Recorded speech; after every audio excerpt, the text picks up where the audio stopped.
ரூமுக்குள்ள தள்ளுனான். சரி இரு ஒரு ஆள் வந்திருக்கான் அவளை சோற சாப்பிடன்னு. ஆமையா ஒருத்தன் கொண்டு வந்து ஒரு இலைய கொடுத்தான். ஒரே ஒரு இலை கொடுக்கான். இலைய கிழிச்சு அவன் மேல போட்டான். சரி ஒரு இலை எனக்கு காணாது. 1000 இலைய விரிக்கணும் எனக்கு. எதுக்குமா படுக்க போறானா அப்படி? இல்லம்மா சாப்பிடுதா இருக்குமா. என்ன சுத்தி 1000 இலைய விரிக்கணும்னாங்க. அப்ப கூட நிக்கவன இவங்கள மாதிரி உள்ளவனா தானே இருப்பான். கேட்டாங்க ஒருத்தன் சொல்ல உருள போறான் போல இருக்குங்க. சரி ஒருத்தன் அதுல என்ன செய்ய போறான்? தூங்க போறான் போல இருக்குங்க. ஆமையா 1000 இலை விரிச்சாங்க. 7 ஒருத்தன் சாப்பாடை கொண்டு தட்டுனான். இவன் ஒருத்தன் வாளியில சாப்பாடை கொண்டு வந்து அப்படியே குப்பரை கொட்டுனான். சரி கொட்டிட்டு திருப்பி பாக்குறதுக்குள்ள சாப்பாடு காணவில்லை. சாப்பாடை தட்டிட்டு 1000 பேர் நின்று அள்ளி தட்டுறாங்க. போது சாப்பாடு இப்படி சாப்பிடுறான் ஆளுன்னு சொல்லி. சரி வாளியா தட்டுறாங்க. வாளியா சாப்பாடை கொட்டுறாங்க. எல்லா குழம்பையும் குடந்தாச்சு. சாப்பிட்டுட்டு அவன் தட்டிட்டு திருப்பி பார்க்க போன சாப்பாட்டை காணும். ஒரே உருட்டி குண்டாதரையும் சாப்பிட்டத. 7 மலை உயரத்துல இருந்த சாப்பாடு காலி. சரி சாம்பார் காலி. ஆமையா எல்லாம் காலி ஆகி போச்சு. மத்த குழம்பு மோருகர் எல்லாம் சாப்பிட்டாச்சு. சரி மாமா கொஞ்சம் ரசத்துக்கு சாப்பாடு வேணும்னாரு கொண்டாதரேன். ஆகா என்ன இந்த ஆளு ஆளாத்தானே நம்ம நினைச்சோம். இவ்வளவு சாப்பாடை சாப்பிட்டாரு. மீனாட்சியோட அப்பா கைய நிற்காரு. பின்னால வரவங்க என்ன சாப்பிடுவாங்கன்னு. சரி நீங்க தானே ஆளங்க நீயே. ஆமா அதுக்குதான் இந்த ஆளை கூட்டு வந்திருக்கேன். ஒரு ஆள் அதுக்குதான் கூட்டு வந்திருக்கேன். இவ்வளவு குழம்புல இவ்வளவு சாப்பாடு சாப்பிட்டாருன்னு ரசத்துக்கு வரை எவ்வளவு சாப்பிடுவாரு. மோருக்குன்னு எவ்வளவு சாப்பிடுவாரு. மாப்பிள்ளை மீனாட்சியோட அப்பா கையெடுத்து மாப்பிள்ளைய பார்த்து மணவரையில கூப்பிட்டாரு. மாப்பிள்ளை உங்க ஆளை கொஞ்சம் சாப்பாட்டை நிறுத்த சொல்லுங்க. சரி சிவபெருமான் மனையவரையில இருந்து கொண்டே ஸ்டாண்ட் அப். அவர் என்ன மாதிரி கொஞ்சம் படிச்சவர். சரி எக்கச்சக்கமான சிவபெருமான் எழுந்திருக்க குண்டோதரா போதும் சாப்பாடு எழுந்திருக்க போதும். சரி என்ன தூக்குங்க அண்ணா. அதுல ஒரு 10 பேர் பார்த்தாங்க. இவ்வளவு சாப்பாடு சாப்பிட்டவன தூக்கி கொண்டு கிணத்துக்குள்ள போடணும், ஆத்துல போடணும். சரி அப்படின்னு ஒரு 10 பேர் கைய தூக்குனாங்க. தூக்கி விட்டாங்க. எனக்கு தண்ணி வேணும்னா. சரி இவ்வளவு சாப்பாடு சாப்பிட்டவருக்கு குடத்துல கொடுத்தா தண்ணி காணுமா? அது எப்படியா காணும்? இல்ல பைபாஸ் மோட்டரை தூக்கி வைக்குள்ள விட்டாலே காணுமா? அதுவும் காணாது. குளத்துல கொண்டு விட்டா தண்ணி காணுமா? காணாது. ஆகா என்ன செய்வோம்னு சொல்லி மீனாட்சியோட அப்பா சொன்னார். ஐயா அவரை ஆத்துக்கு அந்த ஆத்துக்கு வடக்கு ஆத்து கூட்டு போ கேட்டேன். சரி மதுரையில நடுமத்தில போகுதுல ஆறு. ஆமா அந்த ஆத்துல கொண்டு போய் குடிக்க சொல்லு கேட்டேன். சரி ஆத்துல கூட்டியாந்து விட்டுருக்கு. குறைய தண்ணி போகுது. ஒரு 10 மோட்டார் தண்ணி குறைய ஒரு வாய்க்கா அகலத்துல தண்ணி போய்கிட்டு இருக்கு. சரி ஆக அந்த தண்ணி நமக்கு காணாத. கொண்டு வந்தனை கைக்கு கூர்ந்து பார்த்தான். பார்த்து ஆத்துல தண்ணி கிழக்க போய்கிட்டு இருக்கு. சரி இடது கைய குறுக்கே அடைச்சான். அப்படி அடைச்சாதான் தண்ணி வாய்க்கில போகும். ஆமாம்மா சர்ன்னு வலது கையால் தண்ணீரை உண்டான் அந்த குண்டோதர. சரி உண்டு குளிக்கல உள்ள தண்ணி மீனுங்க எல்லாமே வாய்க்கில போயிட்டு நண்டு எல்லாம் போகுது. எல்லாம் போயிட்டு அன்னைக்கு சாப்பிட்ட சாப்பாட்டையாவது இந்த குண்டோதரை நினைச்சு பார்த்திருக்க வேண்டாம் ஐயா. நினைக்கவில்லை ஐயா. கைய வைத்து மறித்து தண்ணீர் குடித்ததினால் சரி அந்த ஆற்றுக்கு பேரு வைகை. வைகை ஆறு. ஆறு நம்ம பார்த்தோலியா வானொலி நிலையத்துல பாடிட்டு வரும்போது. ஆமா மதுரையில பார்த்தமே வைகை ஆறு. சரி கை வை வைகை. ஆமாமா குண்டோதரன் ஆத்தை மறித்து தண்ணி அருந்தியதனால் வைகை ஆறுன்னு பேர். சரி அந்த ஒரு நாள் சாப்பிட்டதையாவது நினைச்சு பார்த்திருக்க வேண்டாமா? நினைச்சு பார்க்கலையே. முதலா எழுந்திருச்சு ஓடிக்கிட்டு இருக்கான். எல்லாரும் போயிட்டாங்க. சரி ஈசனை துரத்தி கொண்டே ஓடி வர்றான் வல்லரக்க. ஆமாமா வல்லரக்கனுக்கு பகிர்ந்து பகவான் எப்படி துள்ளி குதித்து வர்றாரு பாருங்க. அந்த கையிலை மல்லை விட்டு கடகமல்ல வைந்தார்.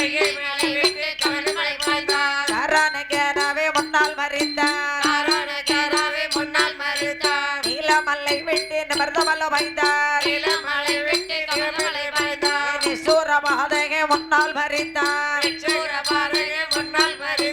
சார்புடைய பூமியில தாவி குதித்தார். சண்டாள பாதகை முன்னால் மறிந்தார். வட்ட வட்ட பொட்டுருதி தட்டாடினாரே. தொட்டுக்கொள்ள மணியாக கிட்ட வரும் போது மாயன் சுகிழ்ச்ச வடிவாய் மேல் கொண்டார.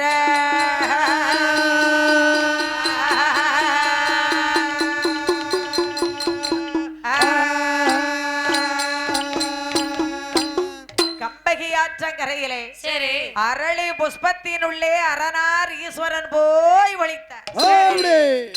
கம்பகி ஆற்றங்கரையிலே ஆமாமா அரளி பூவுக்குள்ள சிறு லிங்கமாக அமர்ந்திருக்கிறார் ஆண்டவராகிய சிவபெருமான். சரி எல்லாரக்கனுக்கு பயந்து ஆமா அரளி பூக்குள்ள லிங்கமா ஒளிச்சிருக்கிறார். சரி ஆத்தரளி, அடுக்கரளி, செவ்வரளி, பொன்னரளி, பூவரளி, தங்கரளி, ஆமா இந்த அரளி பூ இருக்கே. சரி. இப்ப ரெண்டா பிச்சு பாருங்க. சரி. அதுக்குள்ள சிறிதாக இருக்கும் வெள்ளை கலர்ல சரி. லிங்கம் போல. ஆ, அதுதான் சிவபெருமான். ஆமையா. அன்றைக்கு அரக்கனுக்கு பயந்து அரளி பூவுக்குள்ள லிங்கமாக பிறந்திருக்கிறார். சரி. அங்கே அவர் அப்படி இருக்க ஆமாமா. வல்லரக்க பார்த்தா இதுல வந்த கடவுளை காணுமே, காணவில்லை. இதுல வந்த பகவானை காணவில்லையே. இதுல ஒழிக்கிறதுக்கு வேற இடமே இல்லையே. ஒரே ஒரு அரளி செடி மட்டும்தான் இருக்கு. ஈசனை அரளி செடியில தான் தேட வேண்டும் ஆமா என்ற வல்லரக்கன் கடவுளை எப்படி தேடி பார்க்கிறா பாருங்க.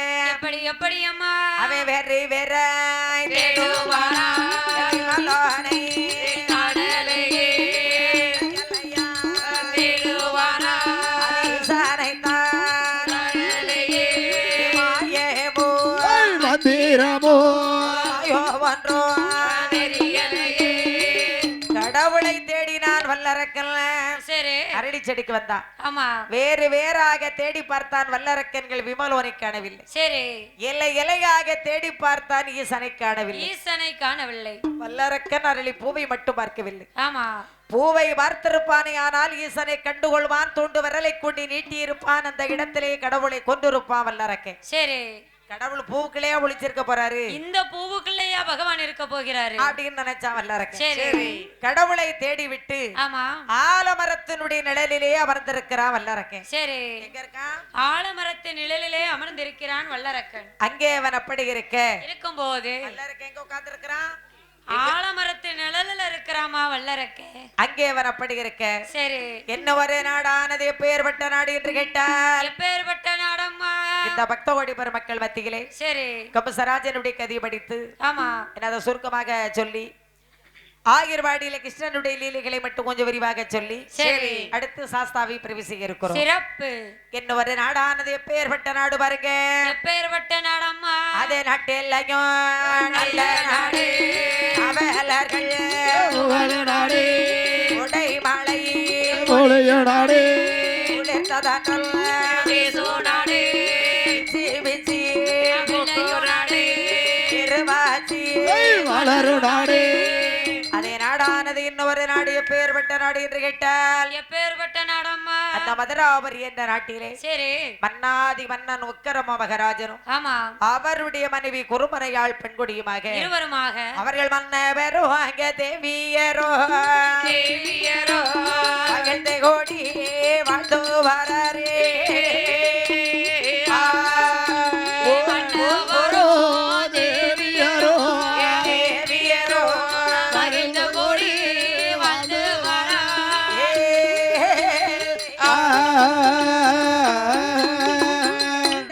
தேவியரோ எல்லமை வாழ்ந்து வர வாழ்ந்து வேறு நாளையிலே சொத்தாலே குறைவோவில்லை சுகத்தால தாட்சி இல்லை ஆடருக்கு மாடு இருக்கு அடுக்கு மத்த வீடு இருக்கு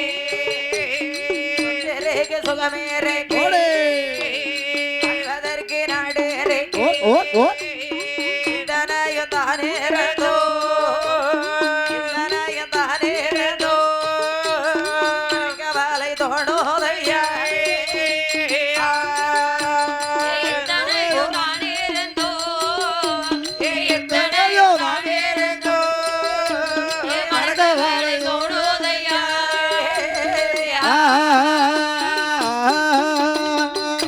இன்னொரு நாடாகப்பட்ட மதுராபுரி என்ற நாட்டிலே சரி மன்னாதி மன்னன் உக்கரம மகராஜனும் ஆமா அவருடைய மனைவியாகப்பட்ட குருமனையாள் பெண்குடியுமாக இருவருமாக மன்னவரும் தேவியரும் மகிழ்ந்து கூடி வாழ்ந்து வரக்கூடிய காலத்தில் கொண்டவனும் தேவியரும் குதூகலமாக வாழ்ந்து வரக்கூடிய காலத்தில் அவர்களுக்கு எல்லா செல்வங்களும் இருக்கிறது, பிள்ளை செல்வம் மட்டும் கிடையாது. சரி குழந்தை செல்வம் மட்டும் கிடையாது. யாருக்கு? மன்னாதி மன்னன் பாண்டிய மன்னன் சரி மதுராபுரி ஆண்டு வரக்கூடிய மன்னாதி மன்னன் பாண்டிய மன்னனுக்கும் ஆமா அவனுடைய மனைவி குருமனையாள் பெண்கொடிக்கும் இருவருக்கும் எல்லா செல்வங்களும் இருந்தும் பிள்ளை இல்லா கவலையானது பெருங்கவலையாக இருக்கிறது. சரி சில காலம் கழித்து ஆமா மன்னன் செய்த தவத்தினால் சரி அந்த பாண்டிய மன்னன் செய்த தவத்தினால் தவத்தின் மகிமையினால் 12 வருட காலத்திற்கு பிறகு அழகான ஒரு பாலகன் பிறந்தான். சரி யாருக்கு? உக்கரம மன்னனுக்கும் அவருடைய மனைவி குருமனையாள் பெண்கொடிக்கும். அழகான பாலகன் வந்து பிறந்தான். பிறந்த போது சரி, உக்கிரம மன்னன் சொன்னார், பெண்ணே குருமனே, என்ன நாதா? நம்முடைய குழந்தைக்கோ ஜாதகம் எழுத வேணும்னார். சரி, அந்த காலத்துல குழந்தை பிறந்துருச்சுன்னா உடனே ஜாதகத்தை தான் எழுதினாங்க. ஆமா, என்ன செய்தாங்க? ஜாதகம் தான் எழுதுவாங்க. 10 பிள்ளைகள் இருந்தாலும் 10 பிள்ளைக்கு ஜாதகம் இருக்கும். ஆமையா, இப்போ ஒரு பிள்ளை இருந்தாலும் அதுக்கும் ஜாதகம் இருக்காது. இப்ப கிடையாது. கிடையாது. ஆ, ஆமா. அப்போ உக்கிரம மன்னன் சொல்லுகிறார், என்னம்மா சொல்லுகிற? அரண்மனை சோதிடர் இழைத்து வந்து ஜாதகம் எழுதக்கூடிய நேரத்தில் சரி, சோதிடர் சொன்னார், மன்னா உக்கிரம மகாராஜா, என்னய்யா?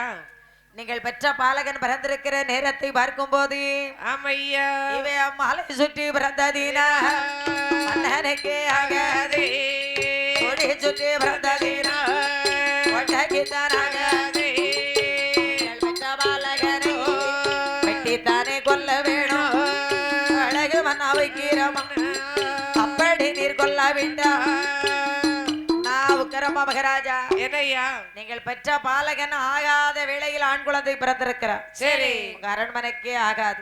ஆகாதையா? ஆகாது. அது மாலை சுற்றி பிறந்ததுனால் மன்னனுக்கு ஆகாது. மாலை சுத்தி புள்ள பிறந்திருக்கிறார். சரி, கொடி சுற்றி பிறந்ததுனால் உங்கள் கோட்டைக்கே ஆகாது என்று உக்கிரம மன்னன் சொல்லுகிறார். ஆமா, சோதிடர் சொல்லுகிறார். சரி, அப்போ உக்கிரம மன்னன் சொன்னார், பெண்ணை குருமனே, என்ன நாதா? பிள்ளை இல்லாம இருந்தமே குறையும், பிள்ளை இல்லாம இருந்தோம் இல்லையே. சரி, 12 வருஷத்துக்கு அப்புறம் பிறந்த குழந்தை இப்படி ஒரு நேரத்திலேயே நமக்கு பிறக்க வேண்டும். ஆமா, இந்த நேரத்திலேயே வந்து பிறக்க வேண்டும். பெற்ற குழந்தையை வெட்டி கொண்டால் பெரிய பாவம் அல்லவா? சரி, ஆகாத பிள்ளை என்று சொன்னால் நம்ம ஆற்றிலே கொண்டு போட்டால் என்ன? ஆமா, அந்த காலத்துல ஆகாத பிள்ளைன்னு சொன்னா ஆத்துல தான் கொண்டு போட்டிருக்காங்க. சரி, மகாபாரதத்திலே கர்ண மகாராஜனும் ஆற்றில வந்த பிள்ளைதான். ஆமா, பார்வதி அம்மனுடைய கதையில பார்வதியும் ஆற்றில வந்த பிள்ளைதானே. சரி, அந்த காலம் ஆகாத பிள்ளைன்னு ஆத்துல தான் கொண்டு போட்டாங்க.